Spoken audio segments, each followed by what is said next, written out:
नमस्कार शेतकरी बांधवांनो, आपण सद्यस्थितीत आपल्या शेतामध्ये बघू शकता. हे आपलं हळद लागवडीसाठीचं आपण क्षेत्र निवडलेलं आहे आणि याच्यात कोणत्याच प्रकारचा आपण शेणखताचा उपयोग केलेला नाही.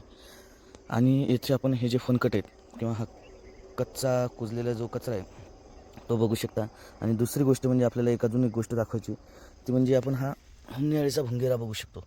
हा हुमणी किडा आहे, ज्याला की कोणी आपण गावरान भाषेत शेणकिडा म्हणतो. हा काय करतो, आता आपल्या जमिनीत न कुजलेले जे पदार्थ आहेत त्याच्यात तो आता पाणी पडल्यानंतर आता हा ॲक्टिव्ह झालेला आहे.